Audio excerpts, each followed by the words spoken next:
Eu desejo cumprimentar a todos com a paz do Senhor. Eu quero tributar a Deus toda a honra, toda a glória e todo o louvor.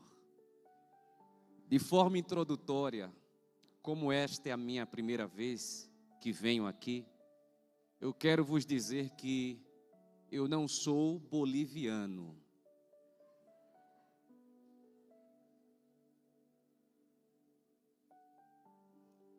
Não sou venezuelano, não sou chileno e não sou paulistano. O meu R me denuncia. Eu não falo E, eu falo E. Meu nome é Romerito Padilha e sou pernambucano.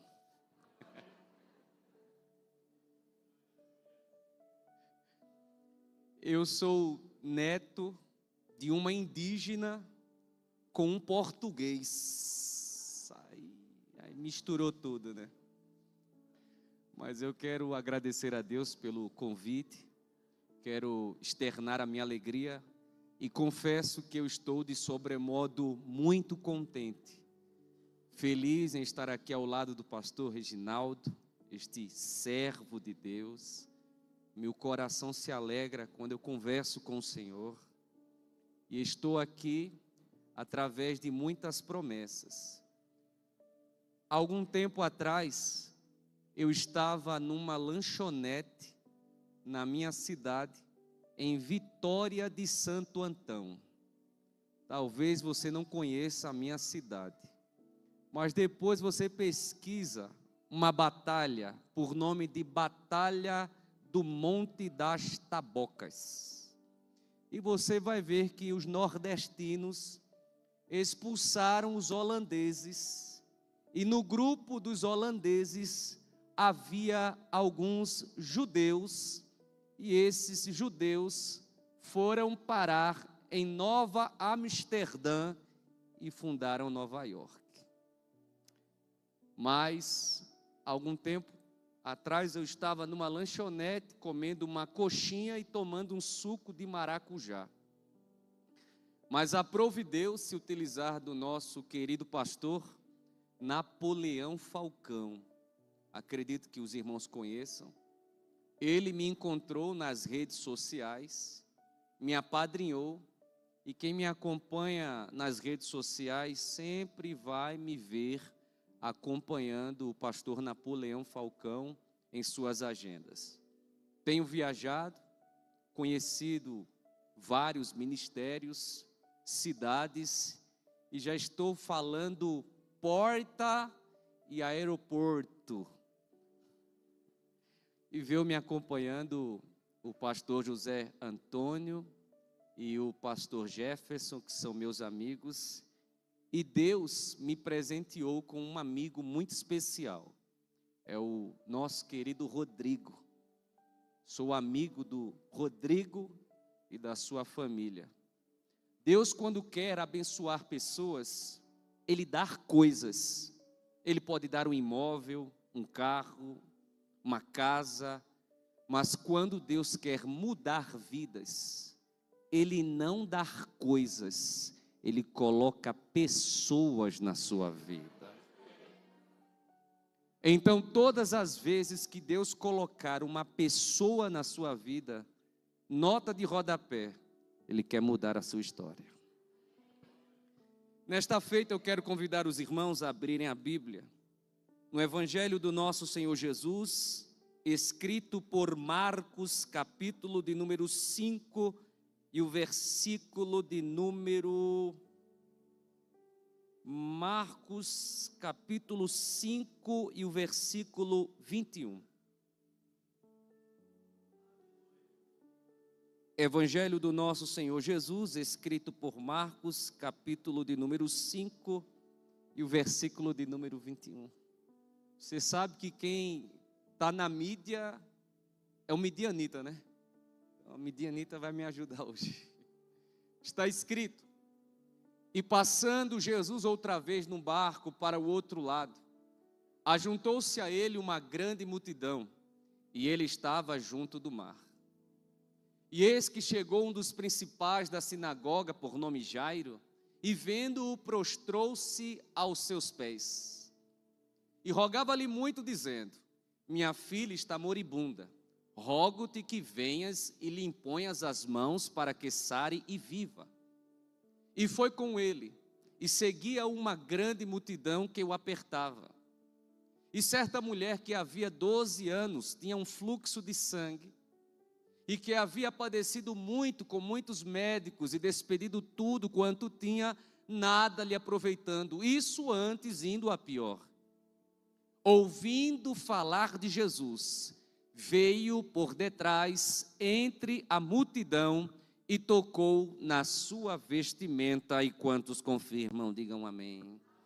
Toma o seu assento, glorificando a Deus, porque Ele é bom.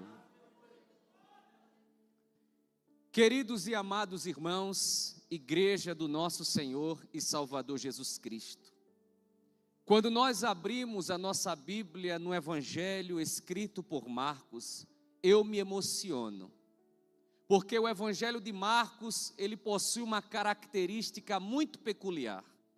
Dos 4 evangelistas, o Evangelho de Marcos, ele é conhecido como o Evangelho do boi, ou o Evangelho do servo trabalhador. Porque se nós abrirmos no Evangelho escrito por Mateus, Mateus é conhecido como o Evangelho do leão, ou o Evangelho do rei, porque Jesus, ele é exposto como o rei, o leão da tribo de Judá. Porém, no Evangelho de Marcos, observamos Jesus sempre em movimento. É o Evangelho de Marcos que Jesus sempre está vindo de um lugar ou indo para um outro lugar. É por isso que ele é o Evangelho do servo trabalhador, porque o boi era o animal que puxava o maquinário agrícola naquela época, e Jesus, ele sempre está trabalhando. O Evangelho escrito por Lucas é conhecido como o Evangelho do homem na sua plenitude, o homem na sua perfeição. E o Evangelho de João é conhecido como o Evangelho da águia, porque Jesus, ele desce dos céus e quando termina a sua história terrena, ele volta para os céus como uma águia. É por isso que também é conhecido como o Evangelho do Filho de Deus, porque encontramos João capítulo 3 e versículo de número 16. Eu não sei se você entendeu, mas eu vou melhorar. Os 4 evangelhos nos mostram que o Senhor é o leão da tribo de Judá, é o servo trabalhador, é o homem na sua plenitude e o Filho de Deus, aleluia! E só para você dar um glória melhor, se você der uma olhadinha no livro de Ezequiel, você vai ver uma visão de rosto de leão, rosto de boi, rosto de águia e rosto de homem. E se você for lá no Apocalipse, você vai ver João tendo a mesma revelação: rosto de leão, rosto de boi, rosto de homem e rosto de uma águia. Ele é perfeito. Então, o Evangelho de Marcos é o Evangelho que Jesus sempre trabalha. Então, repita comigo: no céu, mais uma vez, no céu, não há lockdown.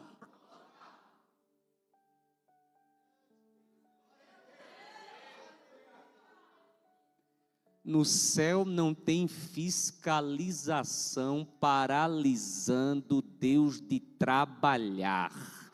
A Bíblia diz: meu Pai trabalha até hoje e eu trabalho também. E a parte boa vem agora: e Ele trabalha para a vida daqueles que esperam no Senhor. Então, se você está esperando no Senhor, aquece o teu diafragma, enche o teu pulmão de oxigênio e faz aquele barulho que os céus adoram nesta noite.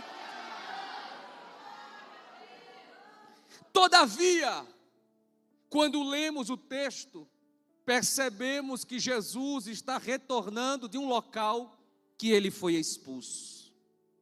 Jesus foi na região de Gadara, e foi em Gadara que ele expulsou uma legião de espíritos malignos para dentro de porcos, e os porcos, quando caem no mar, morrem afogados. E quando a população daquela região observa o prejuízo financeiro que Jesus provocou, expulsam Jesus de lá. As pessoas não se preocuparam com a sanidade mental daquele ex-endemoniado. As pessoas não se preocuparam com o que Jesus fez na vida espiritual daquele homem. Se preocuparam com o prejuízo financeiro. E eles vão expulsar Jesus de Gadara pelo benefício que ele fez. Mas sabe o que me emociona? É porque Jesus só fica num lugar quando ele é convidado. É por isso que eu sinto graça nesta noite. Porque eu sinto que Jesus foi convidado para este lugar nesta noite. Ele é expulso de Gadara pelo que ele fez. Mas o que me encanta e o que me dá vontade de dar muitas glórias a Deus é porque quando uma multidão expulsa Jesus de Gadara, a Bíblia diz que uma cidade estava, vem para cá, Jesus, vem para Cafarnaum, Jesus, porque se uma multidão não te quer aqui em Cafarnaum está todo mundo desejoso em te encontrar. Então pega esta palavra, vai ter momentos que você vai ser rejeitado pelo que você vai fazer em nome de Jesus, mas não se preocupe, queira agradar a Deus, porque se uma multidão expulsa Jesus aqui, ele prepara uma cidade para encontrá-lo aqui. Aleluia. A cidade de Cafarnaum estavam ansiosos pela chegada de Jesus. E quando Jesus pisa em Cafarnaum, a Bíblia diz que um homem, ele é chamado de príncipe da sinagoga, líder religioso, um homem que tinha privilégios, um homem que quando passava pelas ruas de Cafarnaum, as pessoas olhavam com um olhar de admiração e diziam: lá vai o líder religioso, seu nome Jairo. Jairo não era qualquer pessoa, ele era o pastor da igreja de Cafarnaum. E se você não sabe, para se ter uma sinagoga, para se ter um templo religioso como o de Jairo, era necessário 10 famílias judias para escolherem 9 anciões para administrarem alguns assuntos da sinagoga, mas aquele que se destacava se tornava o príncipe da sinagoga, e Jairo era este homem, um homem que controlava a liturgia do culto, um homem que determinava quem iria ler os livros sagrados. Só que mesmo Jairo, tendo privilégios, mesmo sendo um representante religioso, isso não o livrou de ter dificuldades na sua vida. Você não tem imunidade espiritual para não passar na prova. Eclesiastes capítulo de número 9 e versículo de número 2, olha o que a Bíblia diz. Eu gosto de Bíblia. Tudo sucede igualmente a todos. O mesmo sucede ao justo e ao ímpio, ao bom e ao puro como ao impuro. Vai ter gosto de bezetaci, irmãos, eu sei.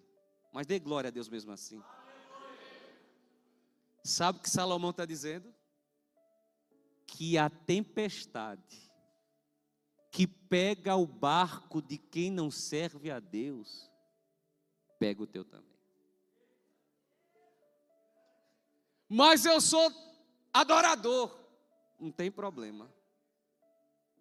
Mas eu chacoalho a minha mão, sinto a presença, entro no manto.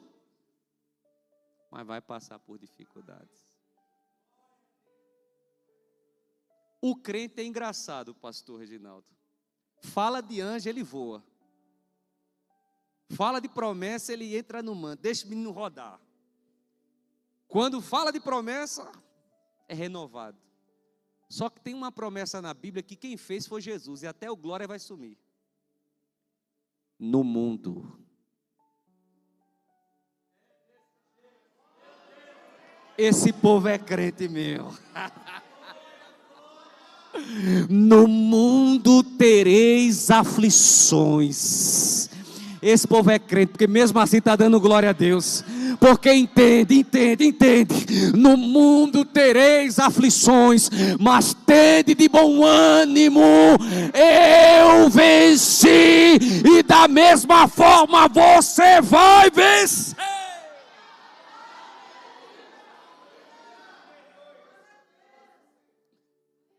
Então, o diferencial não é se livrar da tempestade, é como passar pela tempestade. Porque o barco do ímpio no meio do vento afunda. Agora o barco do justo tem um comandante na proa, que consegue controlar os fenômenos climáticos da natureza, que com o sopro da sua voz ele faz os ventos e os mares se aquietarem, e eu sinto que ele estará aqui nesta noite. Então Jairo estava vivendo dias maravilhosos na sua igreja. Ele não tinha problema na sinagoga. Ele não tinha problema com os pregadores da sinagoga. Ele tinha um problema dentro de casa. E quem aqui nunca teve, atira a primeira pedra. O problema de Jairo atingiu a sua filha. E Jairo vai à procura de Jesus. Só que o que me encanta, igreja, é porque Jairo descobriu o alvo. Repita comigo: Jairo descobriu o alvo. Capítulo 5, versículo 23 de Marcos.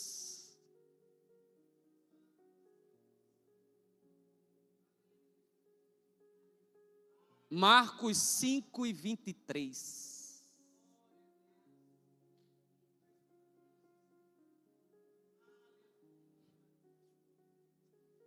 E rogava-lhe muito, dizendo: minha filha está moribunda, rogo-te que venhas e lhe imponhas as mãos para que sare e... Jairo descobriu o alvo. Sabe qual era o alvo de Jairo?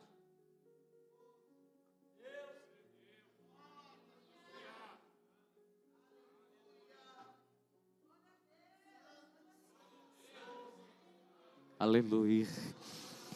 O alvo de Jairo eram as mãos de Jesus. Coloca a mão do lado assim no ombro do seu irmão e diga assim: vai doer um pouquinho, mas vai curar. O alvo de Jairo eram as mãos de Jesus, sim ou não? Mas ele achou as mãos de Jesus pelos pés.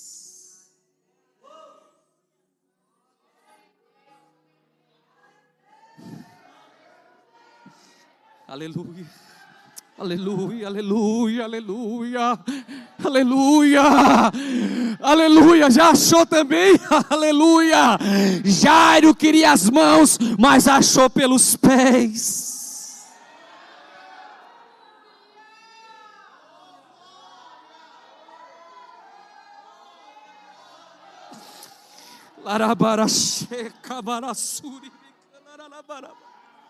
Aleluia.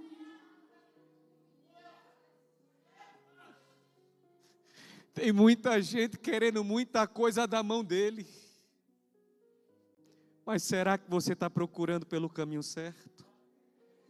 Ah, não, eu estou sentindo que é profético. Esses dias de campanha, que você vier todos os dias, procurando as mãos de Jesus pelos pés, assim diz o Senhor, você voltará com o seu milagre. Pega esta palavra, você voltará com o seu milagre.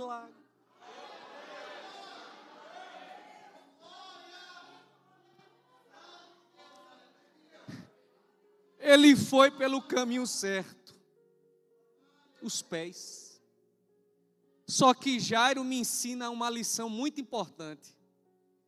Jairo aprendeu que seus problemas só poderiam ser solucionados quando Jesus colocasse as suas mãos sobre ele. Sabe qual é o nosso problema?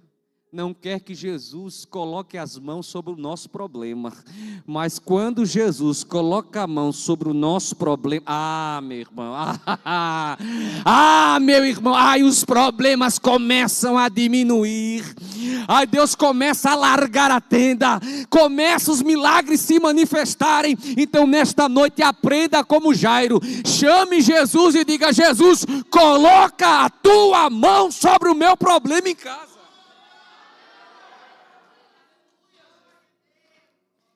E quando Jairo convoca Jesus, Jesus diz: eu vou, Jairo, na tua casa. Então guarda esta frase que eu aprendi com a minha saudosa mãe: quando Deus quer, está querido. É como se o prego fosse batido e a ponta fosse virada, porque Ele está no controle. Não, vou repetir, você não fez o download, não. Ele está no controle. Pastor, não vou deixar passar.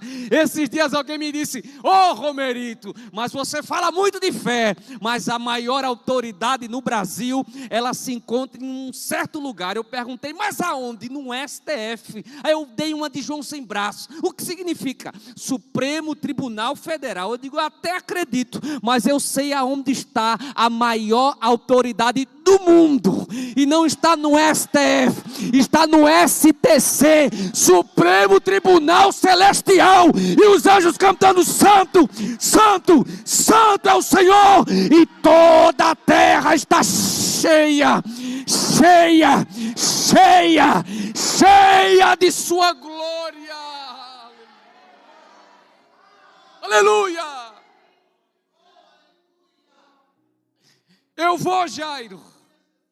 Agora eu imagino irmão Jairo na frente, porque ele era o líder religioso, Jesus atrás, os discípulos quase do lado e uma multidão seguindo. Só que durante a trajetória, a Bíblia nos diz que surge uma mulher. A Bíblia não nos dá o nome, mas sabemos o seu problema. Ela tinha um fluxo de sangue desenfreado. 12 anos padecendo desse mal. Possivelmente ela era anêmica, debilitada. Se você não sabe, a Bíblia fala em Levítico que quem tinha esse tipo de problema, se sentasse numa cadeira, a cadeira tinha que ser queimada. As roupas tinham que ser queimadas. Se tocasse em alguém, tinha que procurar o sacerdote fazer um trabalho de purificação, porque quem sofria desse mal era considerada imunda. Ela tinha problemas emocionais, ela tinha problemas sociais, mas a Bíblia diz que ela ouviu falar de Jesus. Então, se essa mulher ouviu falar de Jesus, a Bíblia nos apresenta um pregador anônimo. Não, você não entendeu. A Bíblia nos apresenta um pregador anônimo. Vai doer de novo. tem tanta gente querendo ter nome, querendo aparecer, querendo ser. Ah, meu irmão, deixa eu lhe dizer uma coisa. Eu não sou, você não é. Eu não posso, você não pode. Eu não faço, você não faz. Mas Ele tem, Ele pode, Ele faz. Tudo é dEle, por Ele, para Ele, que são todas as coisas. E eu sou nordestino, eu vou falar, eu me incomodo quando alguém se acha a última bolacha de um pacote. Geralmente está quebrada. Pode abrir. A primeira e a última, geralmente está quebrada. Você pode fazer um teste aí. Abre agora um aí para você ver, está quebrado. Então eu não quero ser o primeiro. Não quero ser o último. Porque o alfa e o ômega não sou eu, é Ele. Agora eu quero estar no pacote. Não, pega. Eu quero estar na sarça. Eu quero estar na arca. Eu quero estar no culto. Eu quero adorar. Aleluia. E essa mulher, ela vai até Jesus. E o interessante é que eu posso imaginar, pastor Reginaldo, Jairo dizendo, Jesus, vamos embora, Jesus. Vamos embora, Jesus, é a hora de Jesus. E a mulher vai. Possivelmente ela se cobriu para que as manchas na sua veste não fossem expostas. Mas ela tem um intuito, tocar na franja, na orla, no tzit-tzit, tocar nas cordinhas. Quando ela toca, a Bíblia diz que a fonte secou.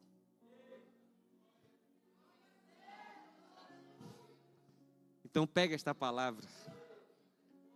Tem fonte que transborda, de graça, de unção, mas tem fonte de problema que ele seca também.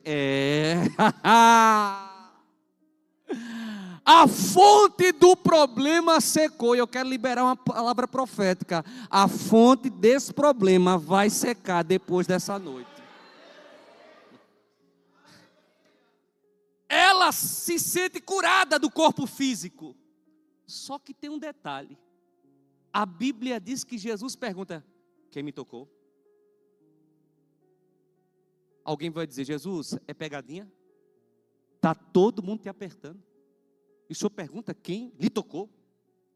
Só que a Bíblia diz, no capítulo 8 de Lucas, e versículo 47, olha o que a Bíblia diz. Lucas 8 e versículo 47.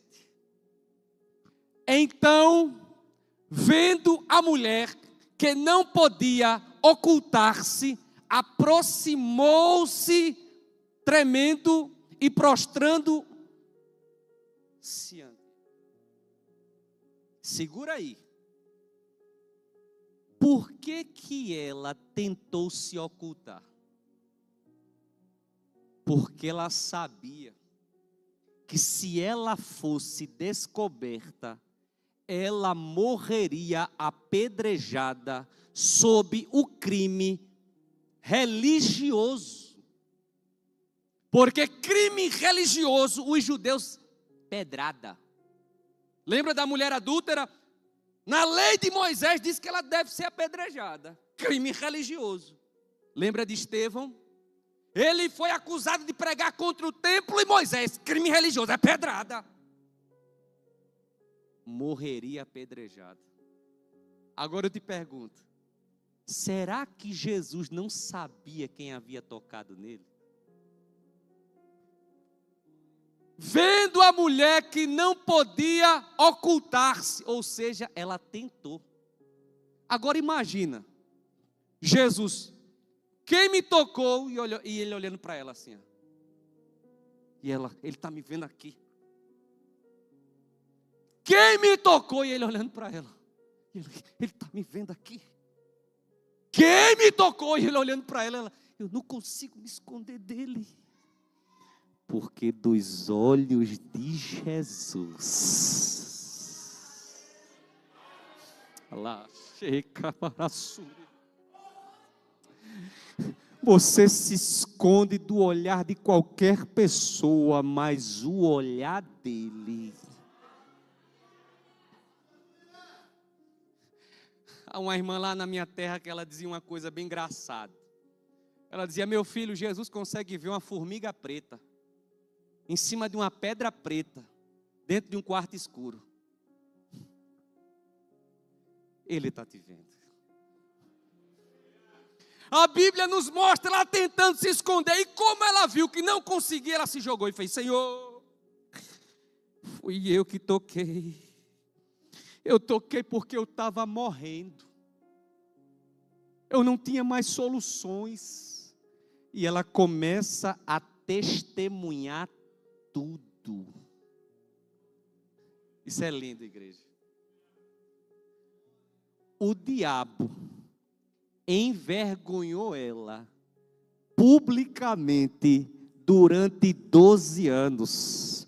Aí tu acha que Jesus vai curar lá em secreto? Nananina, não pega. Eu estou sentindo graça. Está chegando dupla honra para você esse ano. O Senhor fala na minha alma: está chegando uma honra pública esse ano.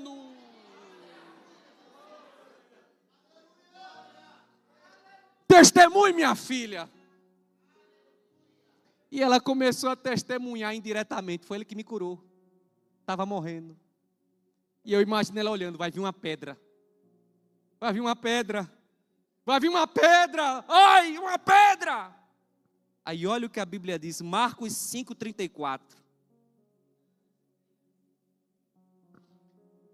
E ele lhe disse: filha.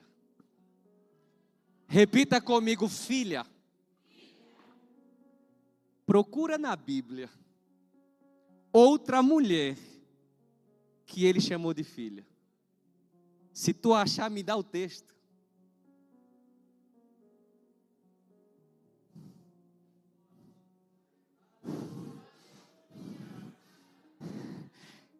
Ele chamou ela. Porque esse filha que Jesus vai chamá-la tinha um caráter psicológico. Era ele dizendo: ninguém vai jogar uma pedra em você não, minha filha. Vá para casa. Não, você tocou em mim. Então agora ninguém toca em você. Pegou. Você tocou em mim. E agora ninguém vai tocar em você.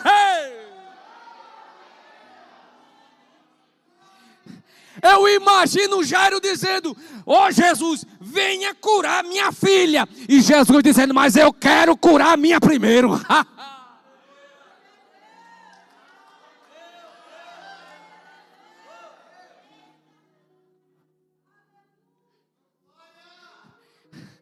Imagina Jairo. Não me apressa, Jairo. Aí a Bíblia diz, Marcos 5,35, olha o que a Bíblia diz. Estando ele ainda falando, chegaram alguns do principal da sinagoga, a quem disseram: a tua filha está morta, para que enfadas mais o mestre? E Jesus, tendo ouvido essas palavras, repita comigo e segura aí. Jesus ouviu essas palavras. Vem comigo. Jesus está falando com a mulher: vá para casa, minha filha. Ninguém vai mexer com você não. Jairo está aqui. Aí chega o mensageiro: olha, não incomoda mais não, tá? Porque Jairo estava assim, ó: vamos. Incomoda mais não que ela morreu. Irmão, Jesus está falando com ela. O mensageiro está falando com Jairo.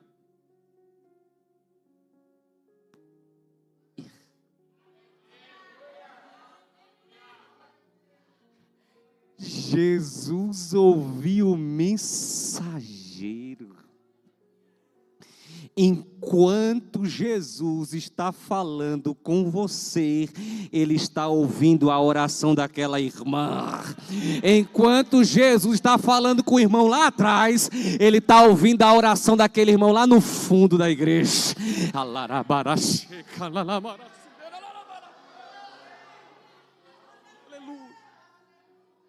Jesus falando com ela, ouviu o mensageiro.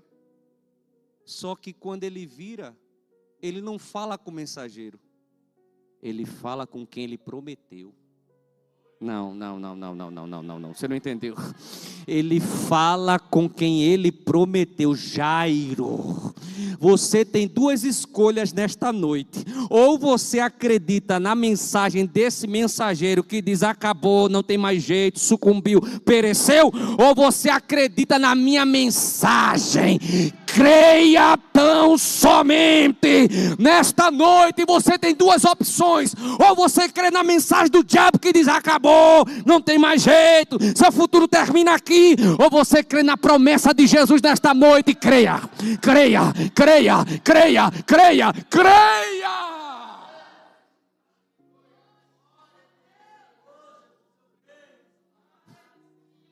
Let's go, Jairo. Vamos embora. Só que agora eu quero aplicar a palavra. Olha o que a Bíblia diz no versículo 37 do capítulo 5 de Marcos. 5:37.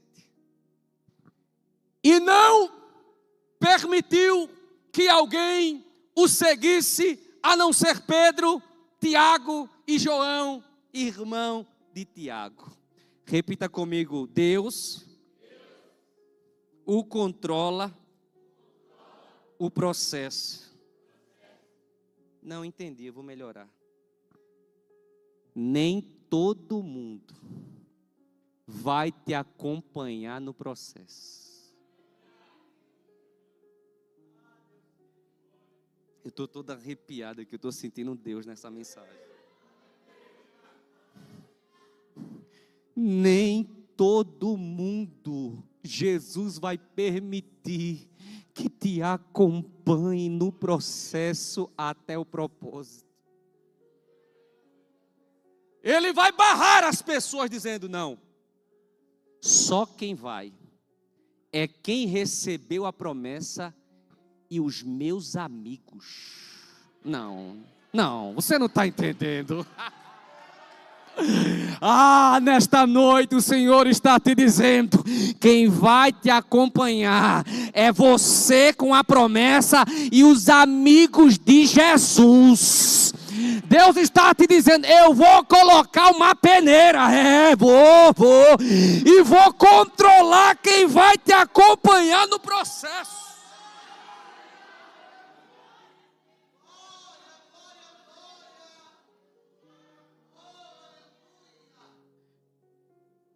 Eu sou uma pessoa muito seletiva. Não tenho muitos amigos. E uma vez eu estava orando, porque do dia para a noite, quando eu comecei a me dedicar, as pessoas começaram a se afastar de mim. Chamava para a igreja, ciclo de oração, o pessoal não queria ir. E eu fui orar. Passei vários dias orando: Senhor, me diz, por que que eu estou me sentindo um pouco sozinho? Por que que o Senhor está me colocando numa situação, eu estou me sentindo solitário? Cuidado com o que você pergunta, porque Ele responde. E quando eu estava orando, o Espírito Santo veio numa madrugada e disse: meu filho, é porque eu continuo lá quando você sai.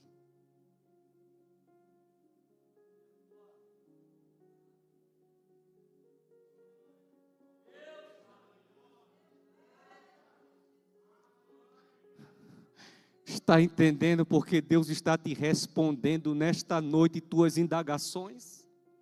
Está entendendo porque que Deus muitas vezes te coloca no deserto sozinho, sozinha?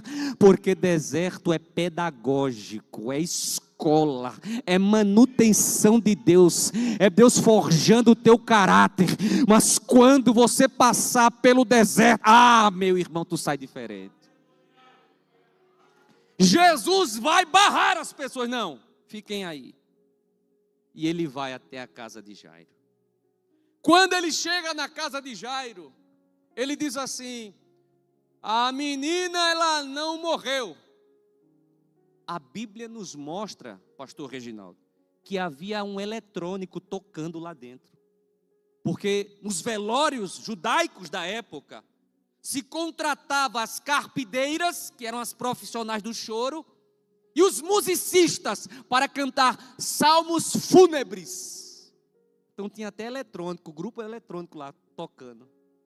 Quando Jesus fala, a menina não morreu.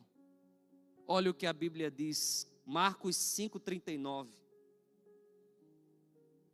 E entrando disse-lhes, por que vos alvoroçais e chorais? A menina não está morta, mas dorme. E riam-se dele. Porém, ele tendo-os feito sair. Repita comigo, Deus sanitiza o ambiente.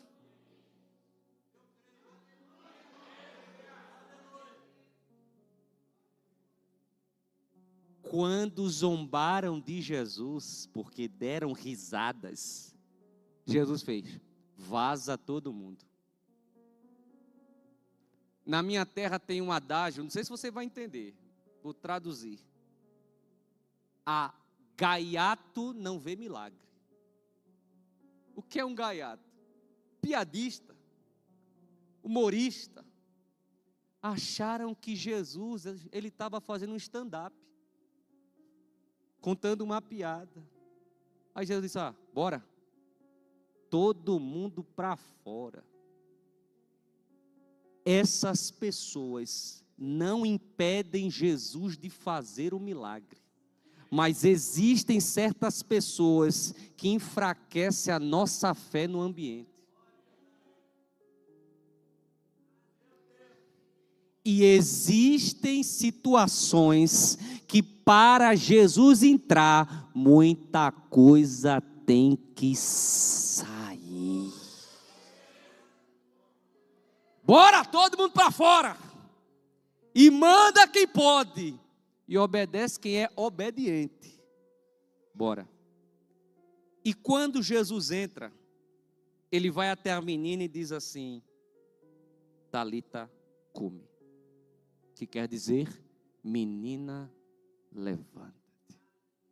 Só que leia comigo, indo para o término, Marcos 5,43.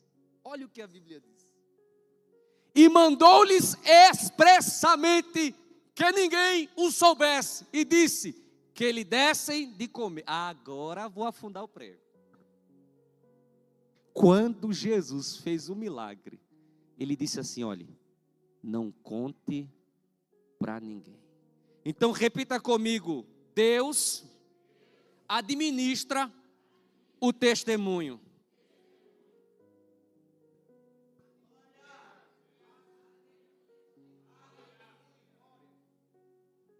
Repita comigo, não sigam, não vejam, não contem. Foi o que ele fez. Quando você começa a ler, você percebe que Jesus não queria que o povo visse o que ele iria fazer dentro da casa, naquela família. Ele impediu o povo de seguir. Ele impediu o povo de ver, e ele impediu o povo de saber. Agora, pergunta de 1 milhão: por que Jesus não queria que o povo seguisse, visse e soubesse? Eu vou terminar e você vai glorificar comigo. Algumas pessoas, pastor Reginaldo, costumam dizer que a filha de Jairo tinha 12 anos de idade. E elas fazem um paralelo dizendo: a filha de Jairo tinha a mesma idade da doença da mulher do fluxo de sangue. Sim ou não? Sim ou não? Tem certeza?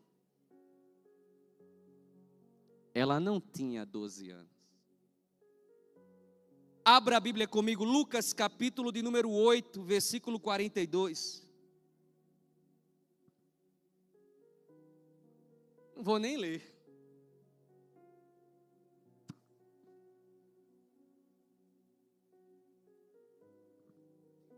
Porque tinha uma filha única,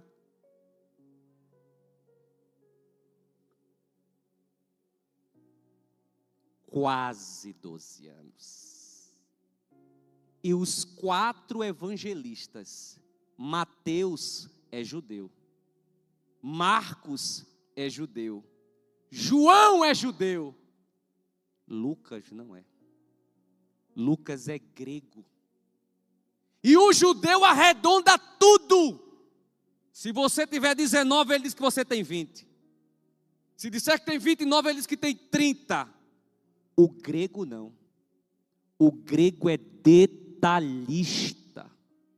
E o evangelho de Lucas, no primeiro capítulo, você lê Lucas dizendo: eu escrevi, ó Teófilo, de uma forma minuciosa. Então Lucas se preocupou em saber a idade da menina. E a menina não tinha 12. Ela tinha quase 12. E se ela tinha quase 12, isso me faz saber que o aniversário dela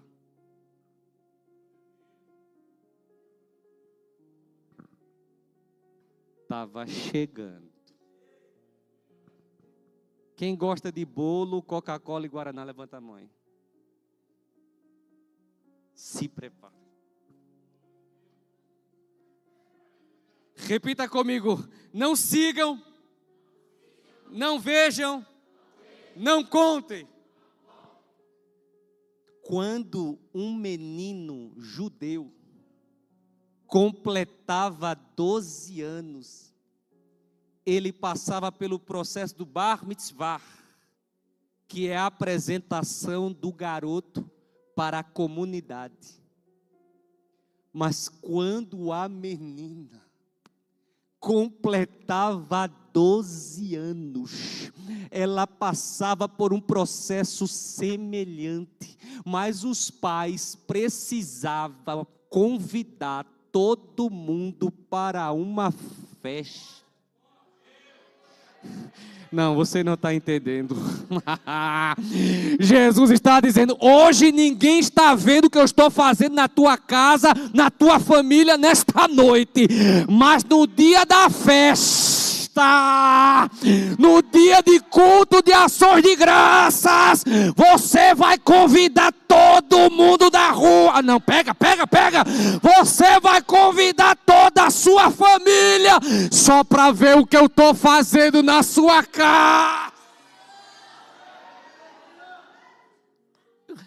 Hoje as pessoas não podem ver o que Deus está fazendo depois de hoje. Mas no dia do pastor Reginaldo, eu não sei se aqui é assim, na minha terra é. Quando se tem uma vitória, tem culto de ações de graças. E o que é um culto de ações de graças? É um culto coletivo, comemorativo, para agradecer a Deus perante o povo a graça que Ele fez. Eu quero ser um profeta para você nesta noite. Então levante a sua mão, a vitória vai chegar, o culto de ações de graças você vai dar, vai ter bolo, Coca-Cola e Guaraná, e se brincar eu vou lá pregar, e a gente vai adorar um Deus que está falando neste lugar. Pega esta palavra. Eu estou sentindo que você vai voltar para casa com seu milagre depois de hoje. Não, você vai voltar para casa diferente depois.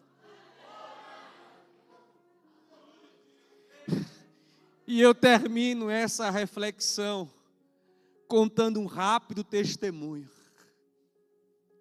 Eu trabalhava numa empresa, vou dar até o nome, chamada Mondelez. Não sei se você conhece. Só fabrica coisa ruim. Laca, ouro branco, diamante negro. Olha, eita glória, né? Aleluia. Orion, Babalu, Raulos, Chiclete, Clube Social, Belvita, vou parar por aqui. E aquele chocolate Toblerone, que ninguém gosta, que está no aeroporto, né? Trabalhei nessa empresa 7 anos. Trabalhava no setor de engenharia. Uma vida normal, ganhava bem. Não gosto nem de falar, mas vou falar. Era noivo. Uma vida comum. Jurando que meu futuro terminaria eu pregando na minha cidade, casado e ganhando bem. Uma fábrica da Mondelez fechou aqui em São Paulo. Foi enviado muitas pessoas para lá. Uma demissão em massa. E eu fui demitido.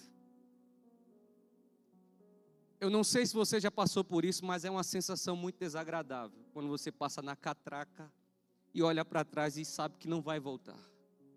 Parece que o chão sai de debaixo dos seus pés. Na outra semana, minha noiva acabou o noivado. Do nada. Aí você pensa, por quê? Por que que Deus permite essas coisas acontecerem? E quando você ora, sabe o que é que Deus faz?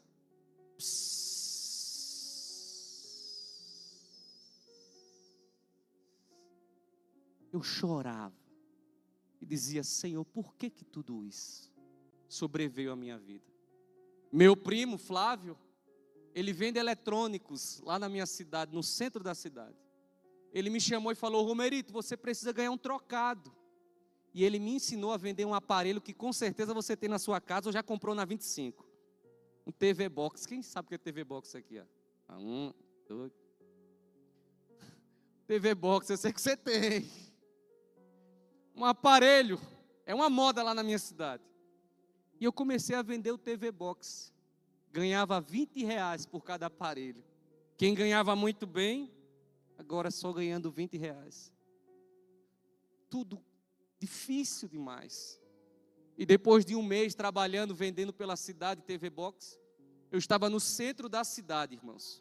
Meu primo ligou para mim e falou, Romerito, eu preciso urgentemente falar com você. Eu falei, Flávio, me espera aí que eu vou chegar. Eu tenho 2 caminhos, ou eu vou pela BR-232, ou eu vou pelo centro da cidade. Mas você sabe que interior, no final de semana, as feiras ficam nas ruas. E eu falei, eu vou pelo centro da cidade, agora eu tenho que ter cuidado. E eu tinha um HB20, quando eu estou descendo, que eu entro numa rua chamada Primitivo de Miranda. Eu lembro até hoje. Eu estava indo com tanta cautela, pastor Reginaldo, eu bati num casal de velhinhos que estavam na rua. O retrovisor quase quebrou. E quando eu olhei, eu percebi que o velhinho, ele queria justificar, gesticular. E quando ele veio falar comigo, eu baixei o vidro e eu fui truculento. Cala a boca, você estava na rua. Oxe, você viu o que eu fiz? Eu só fiz porque você estava na rua. E ele queria falar, eu não deixei ele falar. Eu lembro que ele estava segurando a mão da esposa, uma velhinha, e fui embora. Passei por 2 bairros.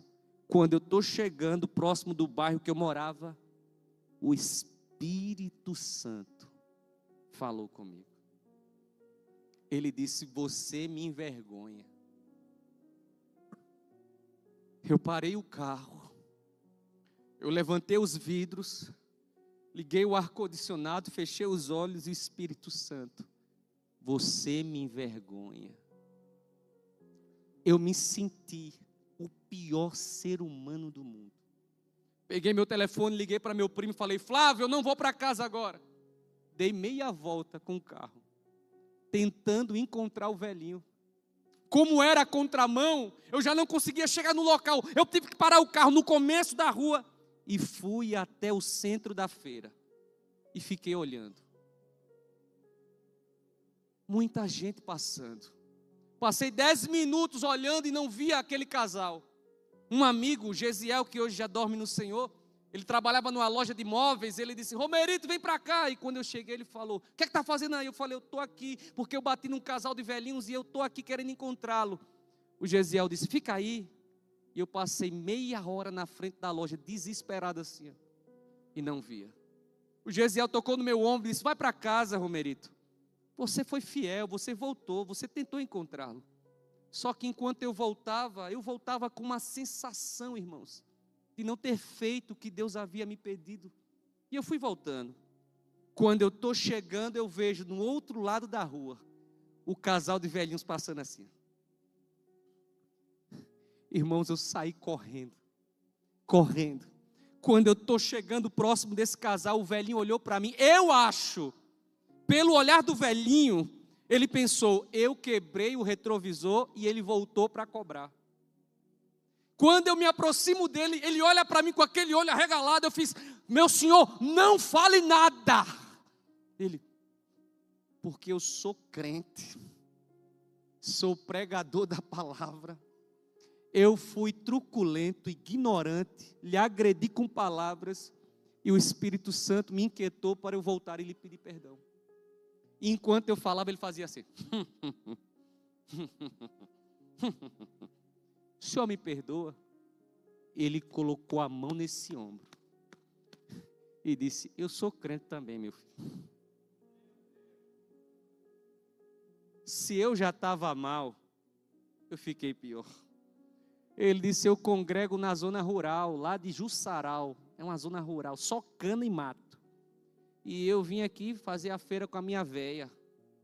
Mas o senhor me perdoa? Ele disse, eu lhe perdoo, meu filho, em nome de Jesus. Só que enquanto ele falava comigo, a esposa dele fazia assim, ó, querendo ouvir a conversa.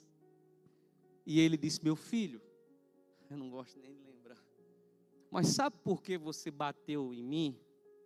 Eu disse, não, porque a minha esposa é cega. E se a gente andar na calçada, as pessoas ficam batendo, trombando nela. Por isso que ele estava na rua. Eu me senti sujo. Eu não sei explicar. Eu me senti imundo. Comecei a chorar e ele disse, mas fique tranquilo, eu lhe perdoo. Quando eu baixei minha cabeça, a esposa dele disse, ô Zé, ele está aí? Ele disse, ele está aqui, velhinha. Ela disse, me coloque na frente dele.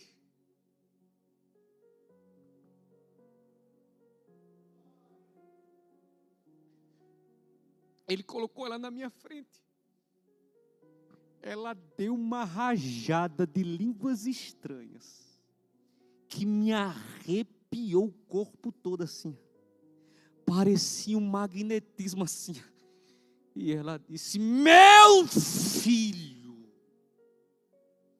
te fiz voltar no meio do caminho, e por conta da tua humildade, te levarei para outro estado deste país, te colocarei entre os príncipes desta nação, para pregar a minha palavra e falar do meu retorno.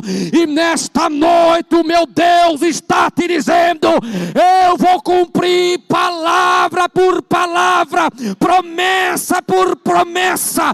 Eu não sei o que o diabo vem falando da sua vida durante esses dias, mas assim diz o Senhor, o diabo é o pai da mentira, e eu sou a certeza da tua vitória. Então nesta noite, enche o teu pulmão de oxigênio, aquece o teu diafragma e faz aquele barulho.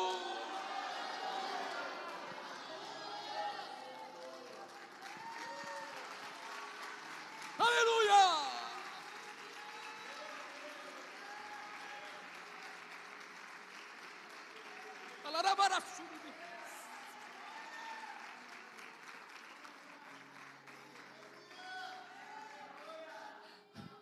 Eu termino essa singela reflexão lhe contando um poema escrito por um profeta. Isaías profetizou, e eu concluo agora: traz o povo cego que tem olhos, e os surdos que têm ouvidos. Todas as nações se congreguem, os povos se reúnam, e quem dentre eles pode anunciar isto e fazer-nos ouvir as petições antigas, apresente as suas testemunhas, o meu servo a quem eu escolhi, para que eu saibais, me creais e entendais que eu sou o mesmo, e que antes de mim Deus nenhum se formou, e depois de mim nenhum haverá. Eu sou o Senhor, e fora de mim não há Salvador. Eu anunciei salvação e eu fiz ouvir, e Deus estranho não houve entre vós, porque vós sois as minhas testemunhas, diz o Senhor. Eu sou Deus, ainda antes que houvesse dia, eu já existia, e não há, e não há, e não há, e não há, e não há, e não há quem possa fazer escapar das minhas mãos, e operando ele.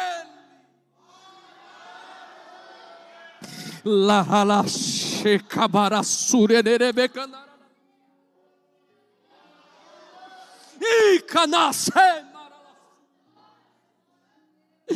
Leva teu milagre para casa nesta noite. Eu profetizo que esses dias de campanha que você vai vir, vai ser um divisor de águas na sua vida.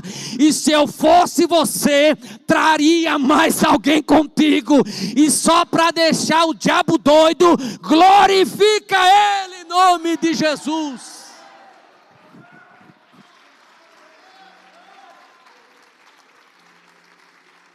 Obrigado, meu pastor. Oh, glória a Deus. Você pode se colocar de pé aplaudindo ao Senhor, e mais uma vez, meu irmão. Aleluia, se coloca de pé, aplauda ao Senhor. Eita, glória a Deus. Aleluia. Enquanto o pastor Romerito pregava essa palavra, me entregaram um nome aqui. Eu espero que eu fale certo. Laisla Rebeca. Quem são os pais dela? O tio? Você? Ela está internada? E pedindo oração pela Laisla. E há um mover do Espírito hoje aqui, nessa noite. O Espírito do Senhor ministrou ao nosso coração que Jairo vai buscar as mãos e encontra aos pés de Jesus. Assim como aquele moço está aqui hoje, recebe essa palavra pela sua sobrinha, creia, meu irmão. O Senhor visita nessa noite aquele hospital. Eu não sei o que ela tem. Eu não sei o que ela tem, mas o médico dos médicos visita aquele hospital hoje, em nome de Jesus. Em nome de Jesus, e nós vamos orar. Eu não sei que fonte o Senhor precisa secar hoje. Normalmente a gente vem para um culto como esse, para uma campanha como essa, pedindo ao Senhor para abrir a fonte das águas, para jorrar o milagre. Mas hoje é noite do Senhor fechar e fazer secar algumas fontes, como na vida daquela mulher daquele fluxo de sangue. Hoje é noite do Senhor entrar dentro de uma casa e com uma palavra ressuscitar o que está morto. Hoje é noite. Então, se hoje você veio aqui e precisa que alguma fonte seja fechada, se torne seca, aquilo que está roubando a paz, roubando a alegria, aquilo que tem tentado matar a tua fé, tem desanimado você, enfraquecido você, eu creio que hoje o meu Senhor pode fazer isso. Se hoje você precisa que o Senhor libere uma palavra, como liberou sobre aquela menina, te digo, levanta, e o que está morto vem à vida. Eu creio que o meu Deus pode fazer isso hoje. Mas, eita glória, eu vou correr aqui. Mas perceba uma coisa, tanto aquela mulher como Jairo tomaram uma atitude. Você fez uma coisa boa, você saiu de casa, você veio aqui. Glória a Deus. Aquela mulher sai de casa e vai para a multidão. Jairo sai de casa e vai para a multidão. Jairo vai até Jesus, falar com Jesus, pedir a Jesus, ele vai para outro nível. Aquela mulher vai para um nível ainda maior, ela rompe a multidão e toca na franja do talit, da veste de Jesus. Não bastou sair da onde estava, precisou ir um pouco além. E eu quero, em nome de Jesus, desafiar você a ir um pouco além, a você sair da onde você está agora e vir diante do altar e dizer: Senhor, seca essa fonte hoje. Senhor, levanta, libera uma palavra para levantar o morto hoje, para curar o doente hoje. Senhor, libera, Senhor, toca hoje, Senhor. Eu quero desafiar você a ir além. Tanto Jairo como aquela mulher saíram da onde estavam, cada um com seu problema, mas eles foram um pouquinho além. Um falou, a outra tocou. E eu quero desafiar você a sair do seu lugar, vir diante do altar do Senhor, tocar nesse altar, dobrar os seus joelhos, chorar, gritar, fazer aquilo que o Senhor colocar no teu coração. Mas faça algo, pelo amor de Deus, faça alguma coisa hoje diferente. Eu não sei qual é o milagre que você precisa, não sei qual é o milagre que a sua casa precisa, que a sua família precisa, mas em nome de Jesus, eu quero desafiar você, convidar você, incentivar você a sair da onde você está. Adriano, coloque aí algo aí que o Espírito colocar no seu coração e nós vamos orar agora. Querido, em nome de Jesus, sai do teu lugar e vem cá. Você que precisa de um milagre no seu casamento, na sua casa, na sua saúde, nas suas finanças, de repente tem um parente, tem um filho, tem uma filha, sabe, um casamento, sai do teu lugar hoje, vem cá, eu quero orar. Nós vamos orar por você agora, em nome de Jesus Cristo. Os obreiros vão vir aqui, os pastores, nós vamos impor as mãos sobre você agora. Vamos olhar pela vida da Lázila, vamos olhar pela vida da Ângela, que estão naquele hospital, em nome de Jesus. Vamos clamar ao céu hoje, que libere um milagre. Eu creio, meu irmão. Quantos creem no poder da oração? Quantos creem que a oração tem poder? Começa a glorificar aí, meu irmão, no seu lugar, e diz: Jesus, filho de Davi, tem compaixão de mim hoje.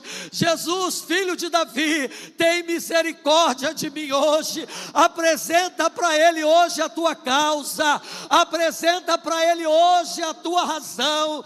Pastor, eu não consigo nem falar. Faz como aquela mulher, toca na orla do manto, enfrenta a multidão, vai lá e toca. Hoje é noite de tocar, hoje é noite de sair da onde está e falar: Senhor, somente o Senhor pode fazer. Senhor, Deus dos nossos pais, Deus de Abraão, Deus de Isaac, Deus de Jacó, o Senhor que é o mesmo de ontem, é o mesmo hoje e será o mesmo eternamente. Senhor, nesta noite nós estamos debaixo da autoridade desta palavra, Senhor. Tu és aquele que toca onde ninguém toca. Senhor, a tua presença, ela já muda o cenário, ela já muda o quadro. Senhor, hoje esse povo recebeu a tua palavra. Senhor, a mesma palavra que tu liberaste a Jairo no momento mais difícil da vida dele, quando ele recebe a notícia da morte de sua filha, ele ouve de ti: Jairo, não tema, apenas creia. Senhor, que nesta noite, por pior que possa ser ou se tornar a situação, que esta pessoa venha ouvir de ti, não tema, crê somente. Senhor, em nome de Jesus, que nesta noite ela possa sentir a virtude que sai de ti quando tu é tocado. Senhor, nós oramos tanto para que o Senhor nos toque, nós oramos tanto para que possamos receber o teu toque, mas talvez nessa noite, como aquela mulher, quem precisa ser tocada é o Senhor, quem precisa tocar somos nós. Que nessa noite, Senhor, esse homem, essa mulher, ouse tocar na orla da tua veste, ouse, Senhor, enfrentar enfrentar a multidão que diz que não dá, que não pode, que não vai, você vai morrer, não tem jeito, é daí a pior. Em nome de Jesus Cristo, eu profetizo nessa noite que essa fonte que estava roubando a tua alegria, roubando a tua paz, te trazendo dissabor, essa fonte vai cessar hoje. Essa fonte de tristeza, ela vai cessar hoje. Essa fonte que tem roubado a tua alegria, ela vai cessar hoje, em nome de Jesus Cristo. Senhor, a tua palavra tem poder.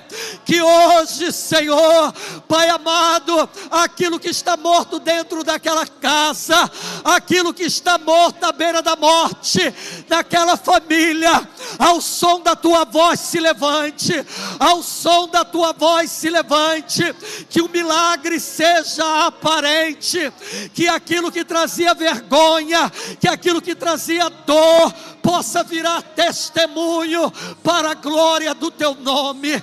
Senhor, iremos sair daqui, Senhor, há uma nuvem da tua presença nesse lugar, há uma graça, Senhor, neste lugar, nesta noite. Visita aquele hospital, visita a Lásla, visita a Ângela, Senhor, toca onde tem que ser tocado, Senhor, vai aonde o homem não pode, em nome de Jesus Cristo de Nazaré. Senhor, leva-nos em segurança, que essa palavra continue queimando em nosso coração, que possamos crer como Jairo, que possamos crer e confiar como aquela mulher, em nome de Jesus Cristo. Obrigado pela vida de pastor Romerito, Senhor, o ministério do teu servo, Senhor, abençoa, guarda, cuida, para o louvor da glória do Senhor. É no nome de Jesus Cristo, teu Filho, é no nome dele, esse nome que está sobre todo nome, é no nome dele que oramos, hoje e eternamente. E a tua igreja que crê e recebe diz amém e amém. Aplauda ao Senhor, aleluia, aleluia. Meu Deus, eu sinto a graça aqui nessa noite, meu irmão. Querido, olha para mim. Amanhã, nossa segunda noite, pastor Paulo Teles vai estar ministrando uma palavra poderosa da parte de Deus. Romerito, Deus abençoe, querido. Glória a Deus, Deus abençoe sua vida. Os irmãos te acompanham. Estenda a sua mão agora, receba a bênção apostólica. Vão todos em paz, em nome de Jesus. Que o amor de Deus o Pai e a graça salvadora de Jesus Cristo, seu Filho, e as mais eternas e doces consolações do Espírito Santo estejam com todo o povo de Deus espalhado sobre a face da terra, mas de uma forma poderosa com todos aqueles que vieram a esta casa nesta noite. Por Jesus, amém e amém. Aplauda o Senhor. Deus te abençoe. Tenha uma noite abençoada em nome de Jesus.